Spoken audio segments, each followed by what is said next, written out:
恭请大德圣听，为此法会及一切众生，请转妙法轮，教导我们如何了生脱世离苦得乐，殊真无生。View the Shankar with great virtue, our love, compassion, for the sake of this assembly and all living beings. Please turn the wonderful Dharma wheel to teach us how to live suffering and attain bliss and end birth and death and quickly realize non-birth.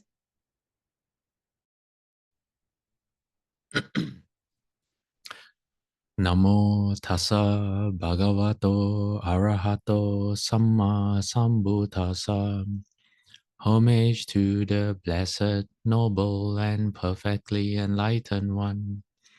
Namo sadanto suchetoye alahati sanmiao sanputo che. 无上甚深微妙法，百千万劫难遭遇。我今见闻得受持，愿解如来真实义。Supreme and wondrous Dharma, subtle and profound, rarely is encountered, even in a billion eons. But now we see and hear it and accept it reverently. May we truly understand the Buddha's actual meaning. Namo, quelling disasters, lengthening life, Medicine Master Buddha. Namo, quelling disasters, lengthening life, Medicine Master Buddha. Namo, quelling disasters, lengthening life, Medicine Master Buddha. Namo, quelling disasters, lengthening life, Medicine Master Buddha. Namo, quelling disasters, lengthening life, Medicine Master Buddha. Namo, quelling disasters, lengthening life, Medicine Master Buddha. Namo, quelling disasters, lengthening life, Medicine Master Buddha. Medicine Master does come one. Medicine Master does come one. Medicine Master does come one. Medicine Master does come one. Buddhas, Bodhisattvas, Venerable Master, and all good knowing advisors, Amitabha. Welcome back. We are at Sutra lecture number 192. Today, we're going to continue at how to get free of nightmares. All right, if any of you remember, we are looking at nightmares. And then we will look at how we can protect ourselves and then from nightmares, okay, how to protect ourselves from nightmares. And then we can see in terms of practice, how can you get to the state where your ignorance is so little that you are free of dreams and nightmares. Okay, because dreams and nightmares are, you could say, a symptom of the sickness of ignorance. So how we can reduce our ignorance to the point where even when we sleep, our minds are totally clear. We're not confused. All right, because when you're in your dreams, you're absolutely confused. You're more confused than you normally are. And then if we have time, which I think we will, there's a topic on inauspicious signs or ill omens. Let me show you the sutra. This is the section of the sutra that we are on, that we have been on the last few weeks. I know some of you really like this topic of inauspicious things or signs and ill omens. So let me see if I know definitely one person, and she is not here today. Okay, maybe another time. All right. Okay, moving on. This is from the Earth Store Bodhisattva Sutra, and talks about the protection of an earth spirit. So the sutra says, at that time, the earth spirit, firm and stable, spoke to the Buddha and said, "Well-honored one, from long ago I have personally beheld, excuse me, and bowed to limitless numbers of bodhisattvas, mahasattvas. Mahasattvas means great. So great bodhisattvas. Who are great bodhisattvas? If I'm not mistaken, 8th stage and above. Those are great bodhisattvas. Says all of them have inconceivable and great spiritual penetrations and wisdom that they use in taking vast numbers of beings across. Among all the bodhisattvas, Earth Bodhisattva Mahasattva has the deepest and most weighty vows. Well-honored one, Earth Bodhisattva has great affinities in Jambudvipa. Where is Jambudvipa? Where we all of us are now. Okay, that means he has great affinities with us, or we have great affinities with Earth Bodhisattva, Tijang Pusat. Then it says Manjushri, Samanta Bhadra, or great strength, Avalokiteshvara or Kuan Yin Bodhisattva and Maitreya also produce by transformation hundreds of thousands of bodies to take across those in the 6 paths, but their vows have an end. Earth Bodhisattva has made these vows to teach and transform beings in the 6 paths throughout eons, as many as the number of sand grains in hundreds of thousands of millions of Ganges rivers. In other words, uncountable. It will never end. Okay. So the spirit says, well-honored one, meaning the Buddha, as I regard beings of the present and future, I see those who make shrines of clay, stone, bamboo, or wood and set them on pure ground in the southern part of their dwellings. Excuse me. They place within the shrines images of Earth Bodhisattva, either sculptured, painted, or made of gold, silver, copper, or iron. They then burn incense, make offerings, behold, worship, and praise him.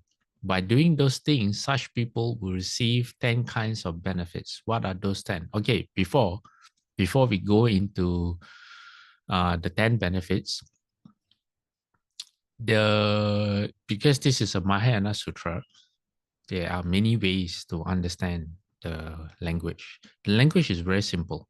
For example, as the spirit is saying, people who place, they make a shrine and then or altar, and then they place images of Earth Bodhisattva. Some of these are sculptured, some are painted or paintings, some are made of gold, silver, copper, or iron. It would not, okay, you can accept it at face value, okay, which is you literally, this is what people do.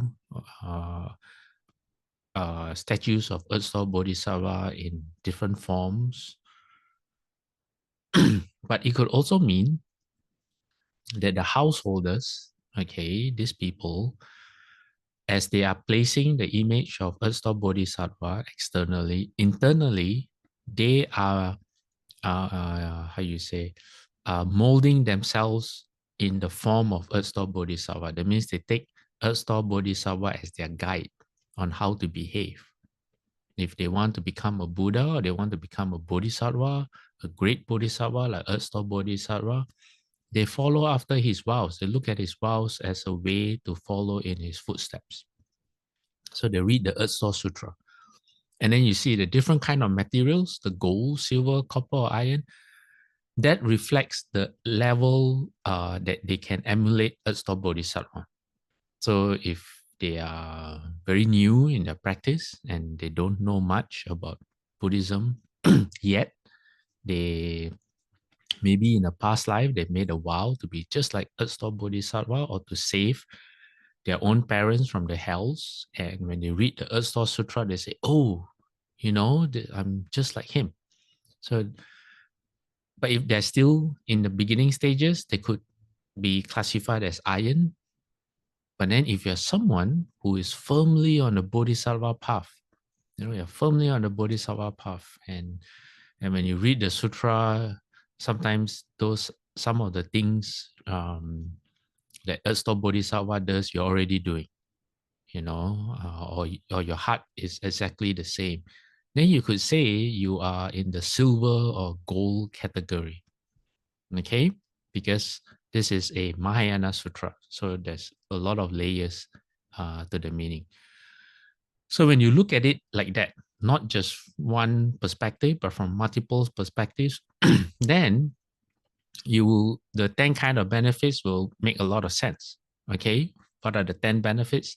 Number one, their lands will be fertile, assuming you're farmers.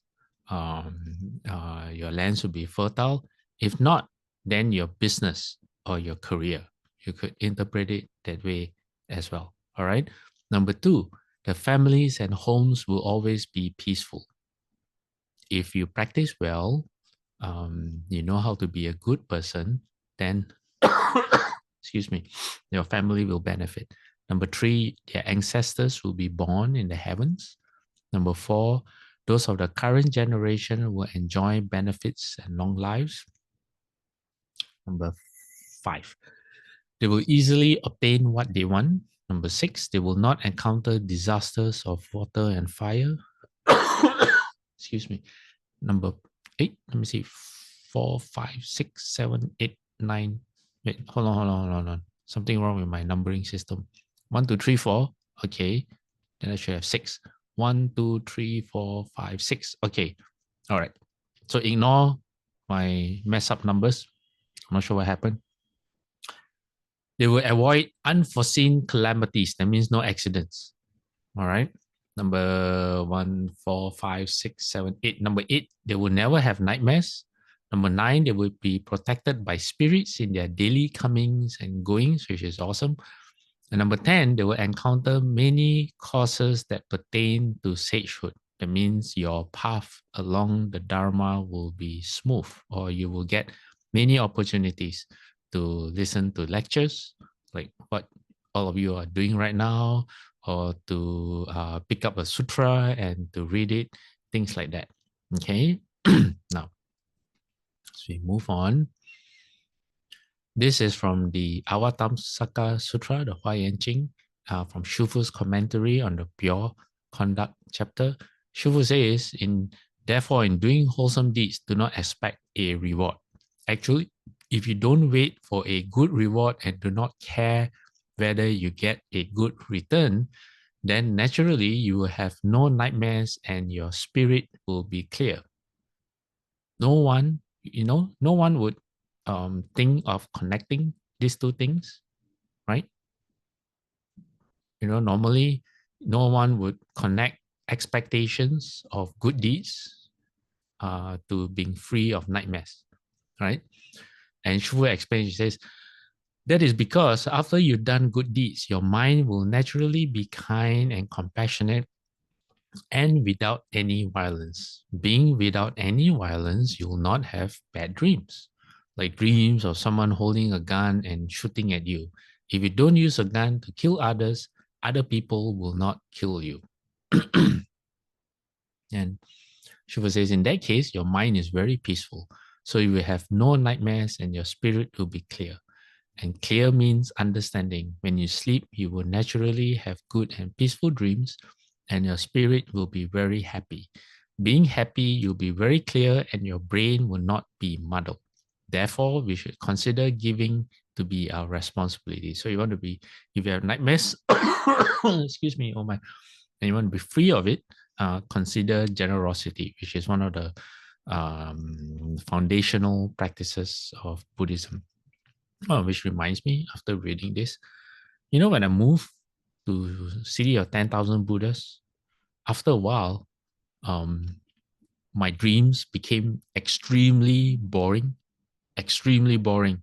It was as if there was no difference between my daily life at CDTB and my dreams.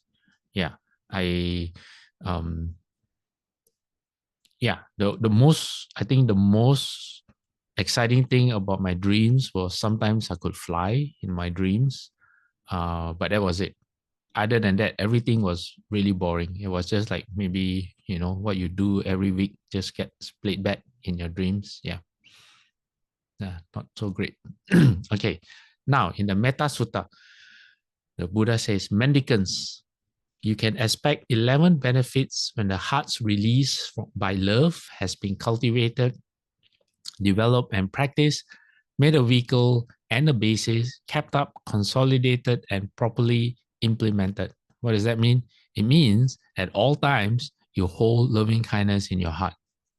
All right, you hold loving kindness for yourself first, and then you learn how to generate loving kindness for others. And when you can do that, you get 11 benefits. What benefits? Number one, you sleep at ease. That means you can fall asleep easily. Number two, you wake up and you're happy. Number three, you don't have bad dreams. Number four, other people love you, humans. Why do they say humans love you? Because number five, non-humans love you too. Like what? Maybe dogs, spirits, you know. Number six, deities protect you. The gods will protect you. All right. Number seven, you can't be harmed by fire, poison, or blade. Oh, that reminds me. I should have shared this sutra. There's this sutra, okay, where I'm going to explain what the sutra is, and I hope someone can tell me who it was. If I'm not mistaken, I think it was Queen Vishaka. All right. What happened was this: the king had a consort. I think Queen Vishaka was the main queen. The main queen is called the consort. Is that right? Does anyone know? Anyway, it doesn't matter. He had a queen, but he also had concubines.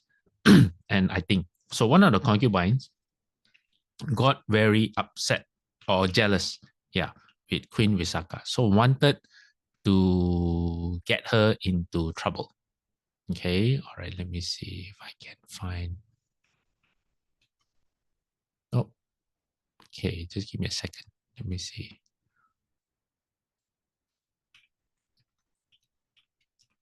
Okay. Sorry, I'm not very good at telling this story. Oh, okay, okay. I got it. Okay. Let me see. Yes. Okay. So this is who? This is Queen Samawati. Okay, Queen Samawati, and she's known as the embodiment of loving kindness. So, her husband was known as King Udena. Okay, so let me see. Magan. Okay, so her protagonist was a person called Magandia, and Magandia was very beautiful, it is said, and she held a grudge against the Buddha. Yeah, something like that. She if you're, yeah, she held a grudge against the Buddha. So this grudge led her to be very upset with the queen. So she tried many ways to sabotage the king's affection for the queen. And then one day she spread a rumor saying that I think that the queen and the Buddha and the monks were, were not pure in their relationships or something. So this king, okay, King Udena became very upset. So what did he do? Of all things, okay, instead of finding out, he took his bow and arrow and let me see.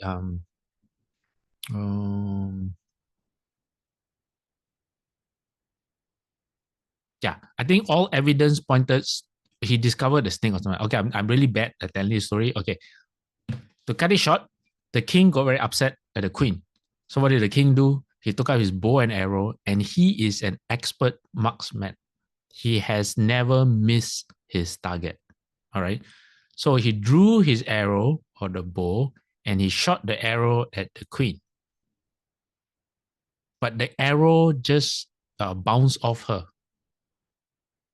Okay.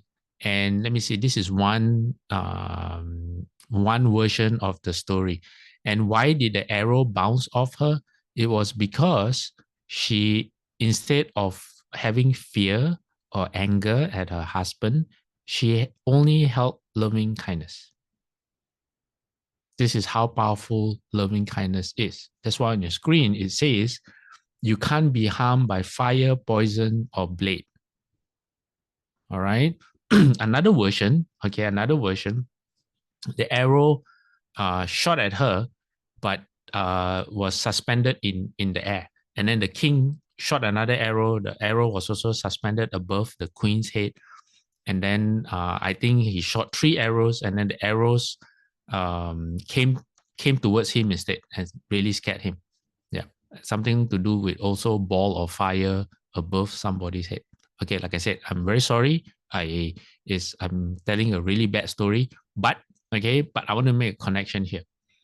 If you look at Kuan Yin Pusa in the pure in the, let me see, in the Pumen Pin. Pumen Pin is the Universal Door chapter. Yes, from the Avatam, no, in the Lotus Sutra. Oh my God, Lotus Sutra or Avatamsaka Sutra. Anyway, from the Pumen Pin chapter, from either the Lotus Sutra or the Avatamsaka Sutra,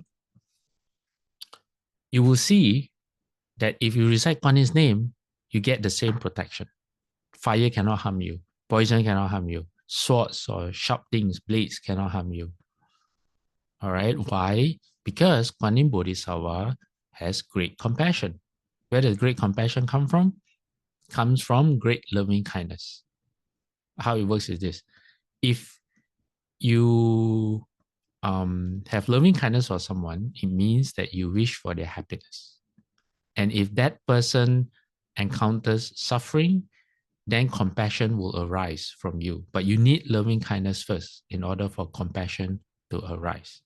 Okay, so if you read this Metta Sutta, and then you read the pure, the Universal Door chapter, the Pumen Pin, straight away, okay, if you're smart, if you have wisdom, you will connect these two. Okay, all right, so loving kindness, what happens? You can't be harmed by fire, poison, or blade. Number 8, your mind quickly enters immersion. Means what? You can enter dhyana. When you sit in Chan, you can enter Chan. To enter the first dhyana, where you can sit for 7 days, you need loving kindness. If you don't have loving kindness, you can't enter concentration. Right? Number 9, your face is clear and bright. When you see some people, they're always happy. Their faces are clear. Some people will say, "Oh, your face looks so what? 庄严." I don't know what it means in English, but I think it means clear and bright. If someone knows. So number 10, you don't feel lost when you die. You're very clear. You won't get confused. And number 11, if you don't penetrate any higher, you'll be reborn in a realm of divinity. That means at the very least, you'll be born in the heavens. So the Buddha says you can expect 11 benefits when the heart's released by love. This love is loving kindness, has been cultivated, developed, and practiced, made a vehicle and a basis. Vehicle means what? When you travel in a vehicle, right? So everywhere you go, you are in a vehicle of loving kindness, kept up, consolidated, and properly implemented. Okay, so Sri Ling says, chapter 25 of the Lotus Sutra. Yes, thank you. So the Pumen Pin, or the Universal Door chapter, is from the Lotus Sutra. Okay, thank you. All right, now we move on to the Shurangama Sutra. And what it says about the mantra. Here the Buddha says, Ananda, in any country and in any place where this mantra exists among the people. Oh my, excuse me. Let me drink some water. It says the celestial dragons are pleased. The weather is clement, the harvests are abundant, and all the people are happy and at peace. Furthermore, the mantra can prevent disasters indicated by the positions of inauspicious celestial bodies. What is this? Well, if you are into astrology, you will know that sometimes things just don't go your way and you can trace it back to the way the planets are aligned.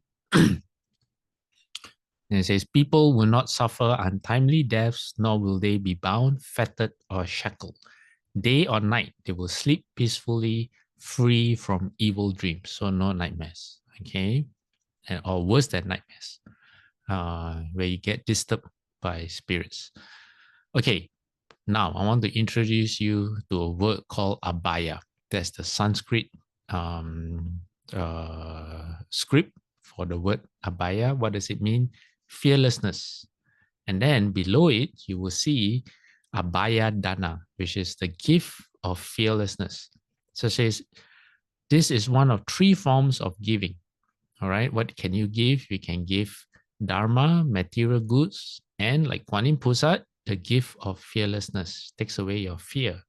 It says this is the giving of bodhisattvas whose encouragement, consolation, teaching of the dharma, and so forth relieve the fears, worries, and tribulations of the beneficiary.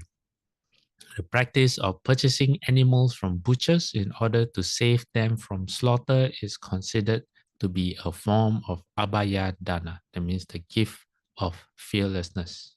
All right.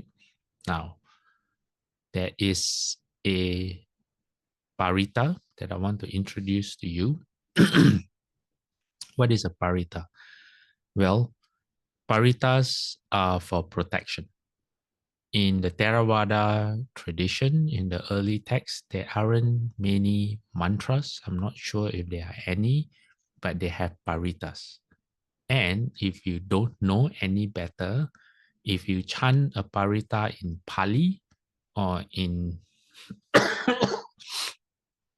or in Sanskrit, it sounds like a mantra.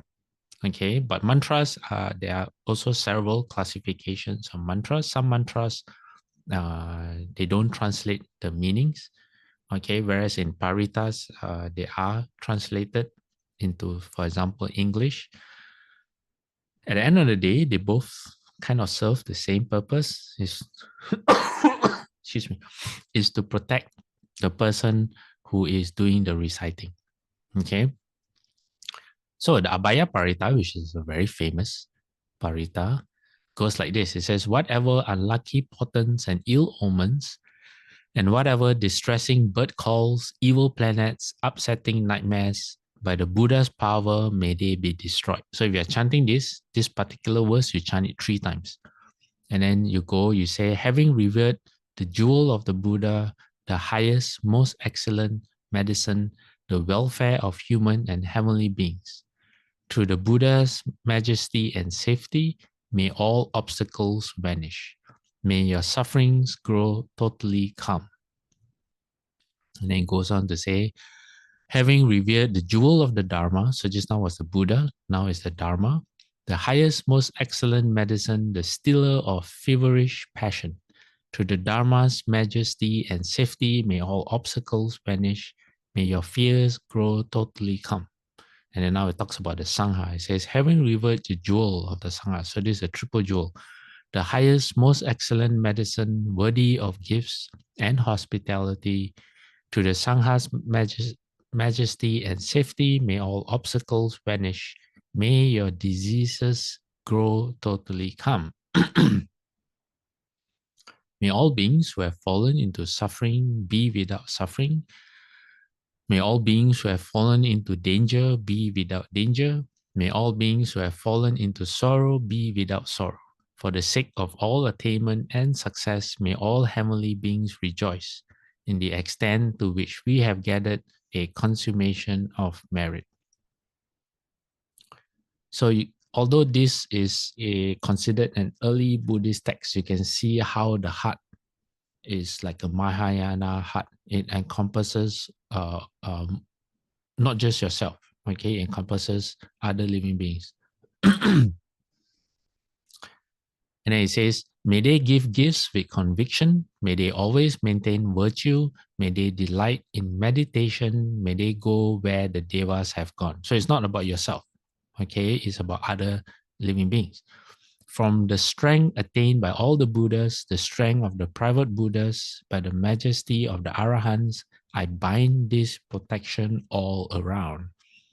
May there be every blessing. May all the devas protect you. Through the power of all the Buddhas, may you always be well. May there be every blessing. May all the devas protect you. Through the power of all the dharmas, may you always be well.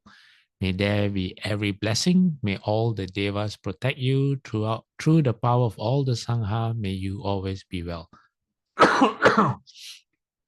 So for some of you who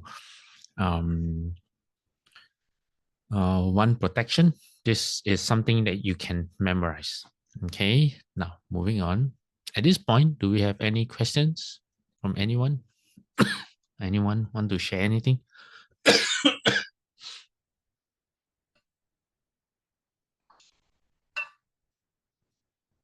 No? Okay, let me see how many people. Oh, not bad. After so long. Okay. Sorry. Let me get back. Okay. Now, how do we get to the point where we become free of dreams? What does that even mean? So in the Shurangama Sutra, under the chapter of the skandha of perception, Buddha explains, he says, Ananda, when a good person who is cultivating samadhi or concentration has put an end to the thinking skandha, okay, the thinking is a skandha of perception, he is ordinarily free of dreaming and idle thinking. So he stays the same whether in wakefulness or in sleep. Okay, so this is not like what I told you. When I went to CDTB, my dreams became so boring, just everyday life. No. This is something more profound. Okay, mine just boring dreams, but in here you don't dream at all. Okay, not only you don't dream, but when you're awake, you don't have idle thinking, you don't have false thinking. So the Buddha says his mind is aware, clear, empty, and still, like a cloudless sky, devoid of any cause, sense, impressions. He contemplates everything in the world, the mountains, the rivers, and the earth, as reflections in a mirror, appearing without attachment and vanishing without any trace. They are simply received and reflected. He does away with all his old habits and only the essential truth remains. Okay, what is this? Like, you're going to go to Shufu's commentary. Excuse me. I'll let Shufu's comment before I say something. I might say something that is not wrong, that is not right. So I let Shufu do the talking. So Shufu says, among the 5 skandhas of form, feeling, thinking, formations, and consciousness, the thinking skandha is destroyed. In his mind's interaction with the thinking skandha, he has conquered it. Having broken through the thinking skandha, he is ordinarily free of dreaming and idle thinking. You could say that you are no longer dependent on your mind consciousness, your false thinking mind. The mind consciousness is a thief. It robs us of our essential nature. Shufu says the state he has reached is not a state of not eating or not sleeping. In this state, one still sleeps and eats, but no longer dreams. Okay, you might have some questions, but so do I. So the only way to find out is to get to that state yourself. Confucius once said, alas, I'm getting decrepit. Is that how you pronounce it? Decrepit. Someone help me out? Who knows how to pronounce the word?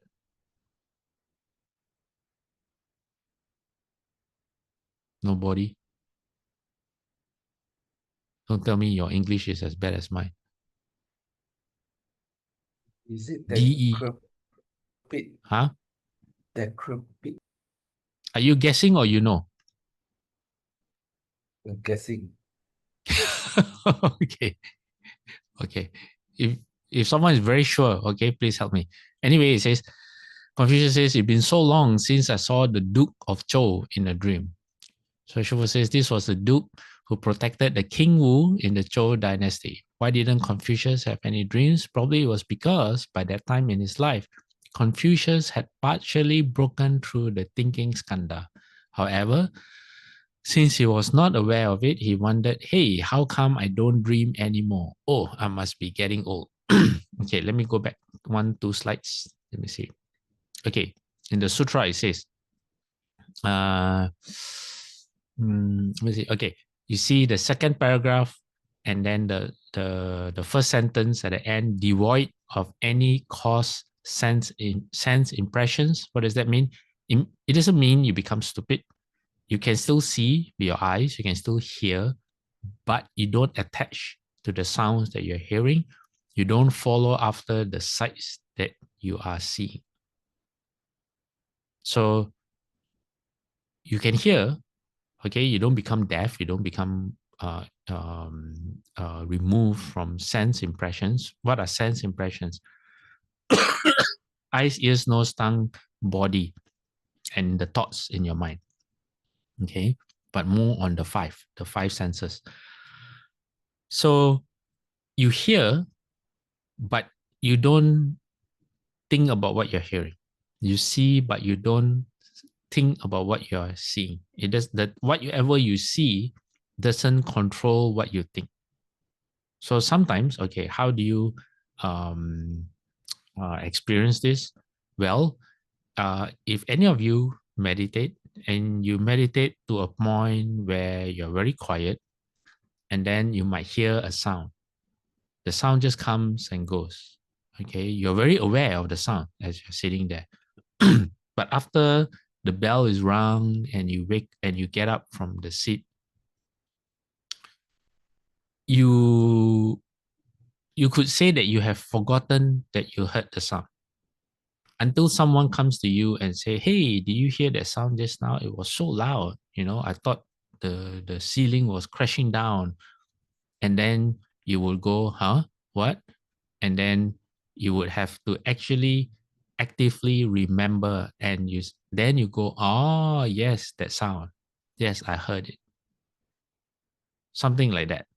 Okay. It's not that you become deaf. You do hear sounds, but because your mind doesn't follow after the sound, you don't have you don't create that a cause sense impression. Okay, that's what this part of the sutra means. Now going back to Shifu. Shifu says, Confucius had some skill in cultivation, and it's likely that he had destroyed the thinking skandha without knowing it. He didn't understand, so he decided that he no longer had dreams because he was old. Once the thinking skandha is destroyed, dreams are gone. The mechanism that produces false thoughts has been destroyed, and he does no more false thinking. Why did the text say earlier that a person has no more dreams after he breaks through the thinking skandha? Is because he has destroyed the mechanism that creates false thinking. So your dreams are false thoughts. Not all dreams, but most dreams. Okay. Another important aspect of the training. Now we are going to something new. It's still about being free or dreaming, but it's by a Thai monk called Ajahn Chah, who is known for creating the Thai forest movement. So he says another important aspect of the training is to sustain the practice of mindfulness evenly in all the 4 postures of standing, walking, sitting, and lying down. These are the 4 deportments. And just now, Shifu was explaining about being free of dreams. Here, Ajahn Chah is explaining how to get there for us who haven't gotten there yet. How do we overcome the thinking skandha, the perception, skandha of perception, okay? So Ajahn Chah says, be careful not to misunderstand that you are only really practicing when sitting in the formal meditation posture. Don't see it as the only posture for practice. That's a mistake. What does that mean? It means when you're sitting down, you're getting a baseline for your mind when it is very quiet. And then when you're moving around, you're supposed to carry that with you.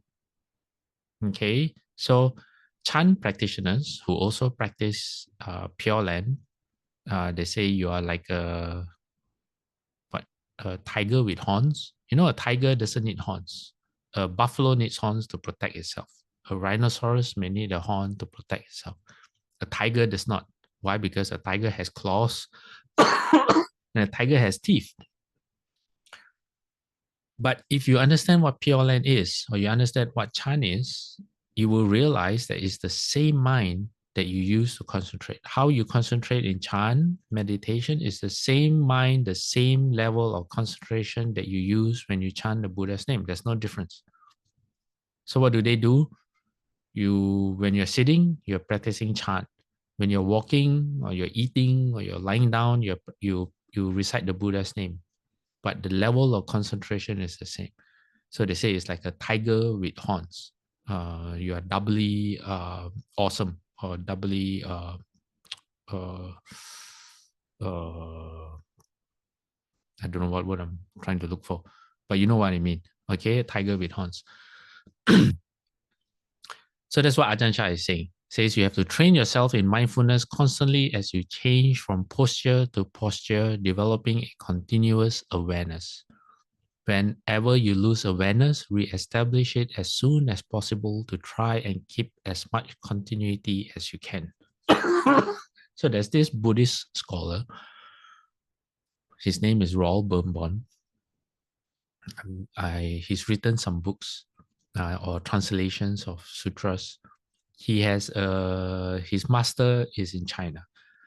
So one day when he was in CDTB, he told us this story. He said every year he would visit the master. And then one year he asked the master, he said, Shufu, how many hours should I meditate? So the Shufu asked him, he said, how many hours do you meditate now? He said, 1 hour. And the Shufu said, double that. So the next year he went back. He said, Shufu, how long should I meditate? Again, the Shufu asked him, how many hours do you meditate now? He said, 2 hours. Then the Shufu said, double that. And it's like, oh, okay, 4 hours, all right. Then the next year he went back. He asked the Shufu again, Shufu. And this is his story to us, okay? I'm telling you exactly the way I heard it. Shufu, how many hours should I meditate? Then the Shufu asked him, how many hours are you meditating now? He said, 4 hours. Then guess what was the Shufu's answer? Double that. And then at that time, he figured out what the Shufu was trying to tell him. You should be meditating all the time. It's not just when you're sitting. Okay? It's the same level of care and attention that you bring to your mind when you're sitting should be the same no matter what you're doing. Okay. So Ajahn Chah says this is the way to make fast progress. Insight comes quickly. It's the way to become wise.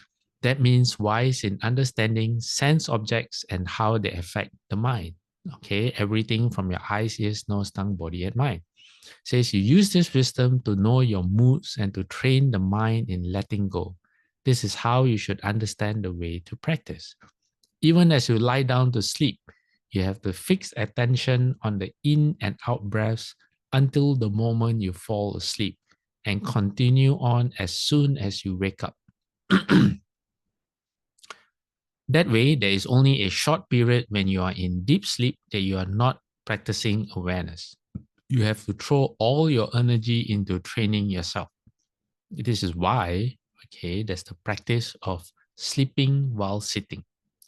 You don't lie down to sleep. This is what the practice is. Once you have developed awareness, the longer you train yourself, the more wakefulness the mind experiences until you reach a point where you don't seem to sleep at all. Excuse me. What's he saying? He says, physically, yes. He says, once it says only the body sleeps. The mind remains aware. The mind remains awake and vigilant even as the body sleeps. You remain with the knowing throughout.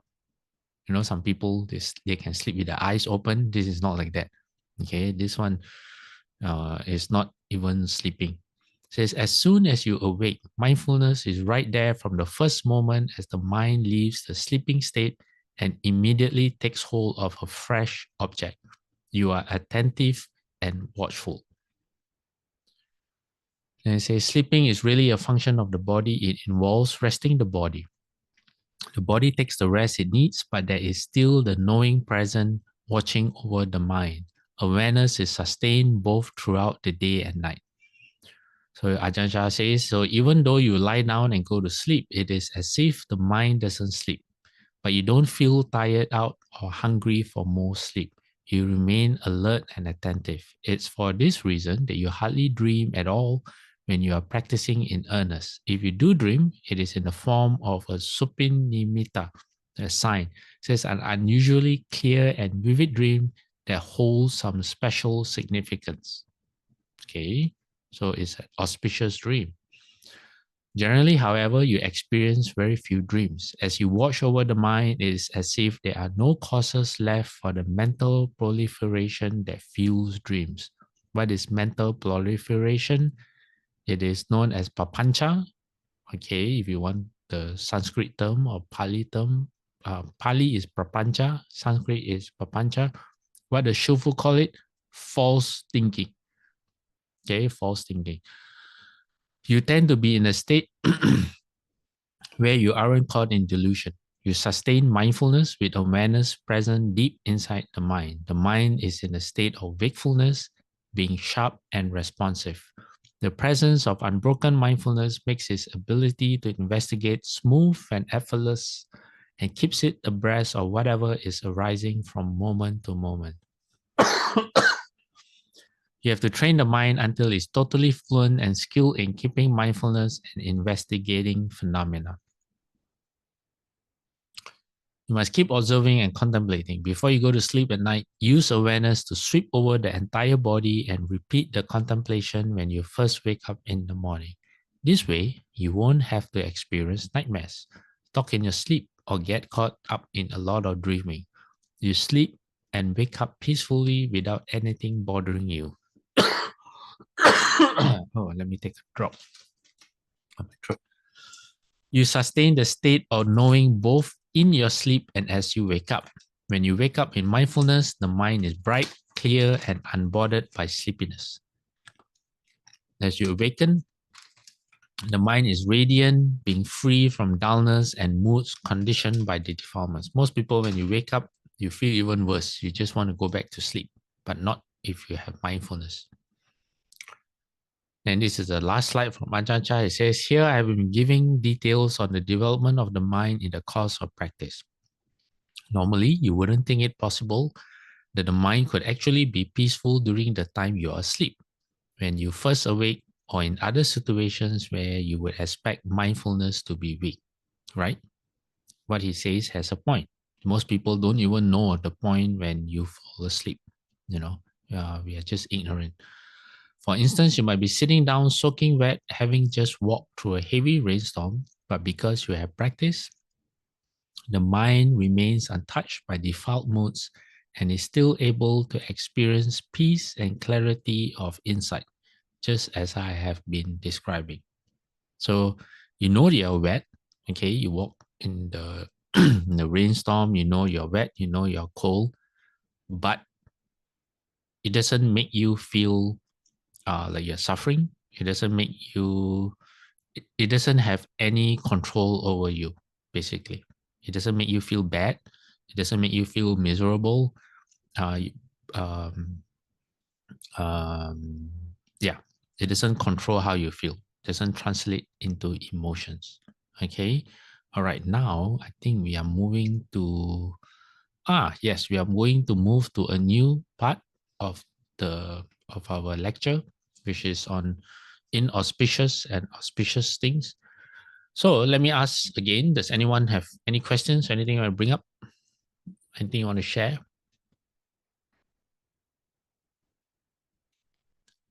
I see my cousin is with us today. He joined for a long time and then he also disappeared for a long time. So I'm happy that he's back with us. My cousin, my auntie, not bad. Okay, now, what is inauspicious? In Sanskrit, is known as akusala. It means unsalutary, unvirtuous, inauspicious, unwholesome, and it is anything that you do, okay, with your body, speech, and mind that leads to birth in the lower realms. That's usually how it's meant. So any karma that you create, which is known as volitional action, that is propelled by greed, hatred, or delusion. So anything that you do with your body, speech, and mind. So the lower realms are known as the hell realms, the hungry ghost realms, animal realms, and in some texts, the asura realm, where they love to fight, also included in that, in the lower realms.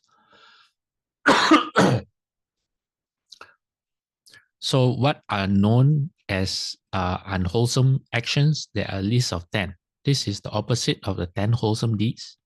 So they are separated into body, verbal, and mental. So speech, thoughts, and actions. So what is to do with the body actions? Killing, stealing, sexual misconduct. What is to do with speech? Lying, slander, malicious speech, offensive speech or rough speech, and idle speech or frivolous prattle. Nothing to talk about. You talk about the weather being hot, it hasn't rained for 3 days, talk that doesn't do anyone any good, or you talk about, you gossip about whoever movie star or whatever, got divorced or what. Yeah, those kind of uh, talk, frivolous speech. And then mental. What is mental? Covetousness, that means you are jealous or you want things that you don't have, that other people have. Ill will and wrong views. Okay, these three. Now, we look at the opposite. You would think that the opposite, let me go back the slide, is kusala, which is correct. But for our purposes of the ill omens that we're going to look at, Mangala is actually a more accurate, more accurate for what we are looking at. So Mangala means auspiciousness, but having a wide range of connotations, including luck, good fortune, happiness, prosperity, welfare, good omens, and blessings. The term is also used to describe any number of social virtues because they produce benefits in both this and future lifetimes. So there's actually a sutra known as the Mangala Sutra, and it talks about what are these behaviors. It says, don't go and associate with fools. What are fools? Fools are people who don't follow the 5 precepts, for example. And you associate with the wise, you care for your parents, you support your wife and your children, you have a good occupation in terms of the Dharma, wholesome occupation, you are generous, you follow the precepts, you help your relatives, you perform actions that are blameless, you refrain from evil, and then you abstain from intoxicants, you conduct in your relationships, you treat people with respect, with humility, with contentment, gratitude, you learn the Dharma, obedience, you learn ascetic practices like the 8 precepts, for example, and so forth. So that's known as Mangala, auspicious. Why? Because if inauspicious things happen to you, is because you are performing inauspicious deeds. Okay, we'll look at that. Okay, we're going to look at it now. All right. This is Shufu, Talks on Dharma, taken from volume 5. Shufu says, a passage in the Shurangama Sutra discusses 2 kinds of deluded false views. What are these views? This is about individual and collective karma. Shufu says the first one is false views associated with the individual karma of beings. Individual karma refers to one's own karma. That means your personal karma. It is special and different from everyone else. For example, okay, you don't look like anyone else. All right, your name is quite unique. So that's known as, and your life story is very unique to you. Okay, so that's individual karma. And then Shufu says it also individual karma also refers to each person having his own special outlook and behavior. And thus, you would think being unique is good, right? Well, Shufu says, thus you create your own particular offenses. So not so great. Okay, you're unique, so you create unique offenses, especially for yourself. Shufu says, because of a false view associated with individual karma, we tend to act special and feel we are different from other people. So that's one of the drawbacks from individual karma. You think you're so special until you can't wish for happiness for other people. Why? Because you only think of yourself. You can't give rise to compassion. You can't save other people from suffering because you yourself are full of suffering, things like that. And now Shufu talks about commonly held false views of beings. This is collective karma. All right. Shufu says an example of this is natural disasters and man-made calamities where the sky falls down and the earth splits open. And people die. A lot of people die together. We see this now more often. There are more floods happening, more natural disasters due to the climate. Shufu says this is collective karma arising from commonly held false views. It is shared karma resulting from those kinds of false thoughts. All right. So where does karma come from? Well, false thinking. So Shufu says, what is the false view associated with individual karma? Shufu says it can be compared to people who have cataracts in their eyes. That means your eyes have a disease.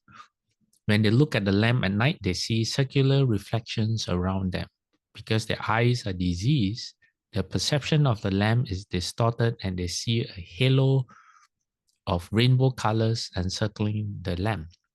So Shufu says, are these reflections real or illusory? So there's nothing wrong with the lamp. If you have someone else whose eyes are perfectly fine, they look at the lamp, they just see the lamp. There's nothing around the light of the lamp. But someone with cataracts or with some other kind of problem with the eyes, they see halo or cloudiness, or even the light is not as bright. So Shufu says he once met a person who had taken LSD. LSD is where you hallucinate. So he says this person was staring at the wall and couldn't stop laughing. And when Shufu asked him what he was laughing about, he says, look at all the beautiful colors of the rainbow on the wall. So only he could see it. Other people could not. So Shufu says, would you say his state was real? Well, from that man's confused perspective, it was. Why? Because he was actually seeing those colors because of this distorted false mind under the influence of the drugs. But everyone else just thought this guy was nuts, right? So the Shufu says, this illustrates the false view associated with individual karma. Wait, okay, sorry, maybe I was... Okay, anyway, now Shufu talks about commonly held false views, which is collective karma. He says, although their karma is similar, they may look different, behave differently, and come from different environments. So people in a country, right? Everyone's different. They behave differently. They may share some similarities like language and all that, but they're all individuals. She says, despite all these differences, they all create the same kind of karma together. They play different roles, come from different places, and do different things usually. Yet at some point, they all get together, and that's how commonly held false views come about. These views arise from karma they created that was alike. Later, they meet again and undergo the retribution for whatever collective karma they have created. Okay, it's time to end. But before I end, let me share a story with you, a true story that illustrates this point very well. Okay, where you can have a group of people who are all individuals, okay, come from different environments, they look different, they may behave differently, but they end up sharing the same fate. Okay, fate as in Fate. Okay, so this concerns the Buddha's family, the Gautama clan. And this also concerns why the Buddha suffered a headache, not suffered, the Buddha experienced a headache for 3 days. So what is the origin of this story? Let me see how to tell this story. Okay, so there was a king, all right? There was a king of a neighboring country to the Shakya clan, which is the Buddha's clan. And the king wanted to marry a daughter from the Shakya clan. Why? Because the Shakya clan had a very good reputation. So this king thought that by marrying a daughter of the Shaka clan, that means a princess from the Shaka clan, his own reputation would be elevated. But the Shaka clan didn't like this idea at all. Why? Because they looked down on this king. Because this king was seen as inferior, probably from a poorer country or something, and then not so sophisticated, not so classy. So what did they do? They gave him a slave girl, but a very pretty slave girl. And they didn't tell him it was a slave girl. They told him, oh, this is one of our princesses. So the king didn't know, married the slave girl and had a prince, had a baby. And when the baby was a few years old, he was sent to the mother's side for him to play with his cousins. And when he was playing, he climbed onto the throne of the Shaka clan, the king's chair, the king's throne. And then he heard someone scolding him, he says, who do you think you are to sit on the throne of the king? You are just the son of a slave girl. So when the boy, the prince, heard this, he told his minister, his assistant, his minder, he said, when I become king one day, please remind me of today, what happened today. Okay. So when he did become king, I think his mother was Queen Visakha. No, I better not. Oh, yeah, I think so. Right? If anyone knows I'm wrong or right, please let me know. He is the one who imprisoned his father, King Bimbisara, in the palace without food and drink. He wanted to starve the father to death. But what the mother did was the mother wore jewelry, big jewelry that she could pour grape juice into, and she would make food paste like from flour and honey, and she would put it on her body. And she would then visit the king and feed the king the juice and the paste from her body. And that is how we have the sutra on the visualization of the Pure Land, the larger Amitabha Sutra, because she got so distraught that her own son could want to kill his own father, that she asked the Buddha, is there a place that is free of all this, awful things happening? So the Buddha taught her the Amitabha Buddha's Pure Land, how to visualize the Pure Land so that she could be reborn there. Now, I might be wrong. It might not be related to this prince. I'm not sure. You know what? Probably not. Yeah, because this King Bimbisara was a good, reputable king. So anyway, yeah. Okay, just forget too many kings and queens with the Buddha. Okay, coming back to this prince, okay. When he became the king, he was reminded by his minder of what happened that day when he climbed on the throne as a child. So what did he do? He wanted to murder the entire Shaka clan out of revenge. And so when Maha Magoliana, the Arhat with the foremost in spiritual powers, when he found out about this, he tried to save the Buddha's family. What did he do? He used his spiritual powers and he collected every member of the Shaka clan and he put them in his alms bowl to protect them. And then after a while, when he opened his alms bowl, guess what? There was only blood inside. The Shaka clan wasn't there anymore. There was only blood. It meant that the prince had succeeded in killing the Shaka clan. Now, how did this happen? The Buddha explained that in the past life, many past lives ago, the Buddha was a young boy, and his village was experiencing famine. They didn't have enough to eat. And behind the village, there was a pond. And in this pond, there were two large fish. So the villagers caught the fish. Okay, they caught the fish. And the Buddha, as a young boy, out of compassion, he hit the two fish on the head so that they would be spared the agony of being killed alive. So as a result of that, the Buddha, when he became the Buddha, experienced a headache for 3 days. Okay. Now, the villagers who killed the two fish and who ate the fish eventually was reborn during the Buddha's time as the Shaka clan. All right. And the two fish that was killed and eaten eventually was reborn as the prince and his minder. So the entire Shaka clan shared the collective karma of killing and eating the two fish, which in the end became the prince and his minister, his servant, his minder. And they couldn't escape from their karma. They just felt as if they wanted to murder the Shaka clan. The the scolding that he received on the throne, that was just an excuse. He would have used something else as a reason to murder the Shaka clan. So that's an example of collective karma, where you have members of the same clan, all individuals, all right, they might live in different places. They all look different. They all have different personalities, but they all share the same karma.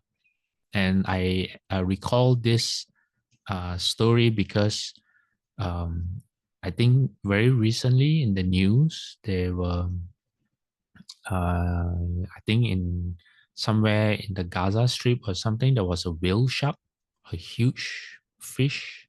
Actually, technically not a fish. Whale sharks are mammals, right? And they caught it. And I think because there's not much food going around, a lot of people are starving, and I think the news says that they butchered. They never said they ate the fish, but they said they butchered the fish. I mean, why would you butcher if not for food, right? Yeah. So that reminded me of when the Buddha shared his story. Okay, we have gone over time. All right. Does anyone have anything to share before we transfer merit?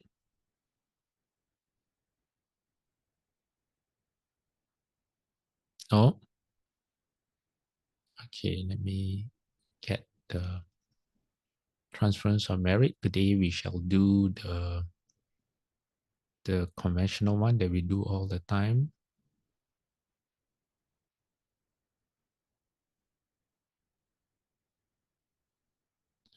And then next week it will be very interesting. Why? Because next week we go into all the different Shivu talks about what different kinds of inauspicious signs like comets and double rainbows, or things around the moon, or things around the sun, things like that. Yeah. Let me see. Yeah, comets and meteors, the moon, the sun, yeah, things like that. Okay, all right. Everyone ready? I'm going to put my palms together. May every living being, our minds as one and radiant with light, share the fruits of peace with hearts of goodness, luminous and bright. If people hear and see how hands and hearts can find in giving unity, may our minds awake to great compassion, wisdom, and to joy. May kindness find reward. May all who sorrow leave their grief and pain. May this boundless light dispel the darkness of our endless night. Because our hearts are one, this world of pain turns into paradise. May all become compassionate and wise. May all become compassionate and wise. Okay. Oh, I just realized my sound setting is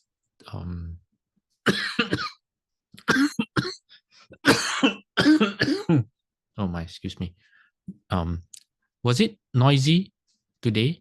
Could you all hear anything in the background? No, we couldn't hear anything else except your voice. Okay. Oh, okay. Good. Am I coughing? All right. 3 bows to the Buddha. Second bow. Third bow.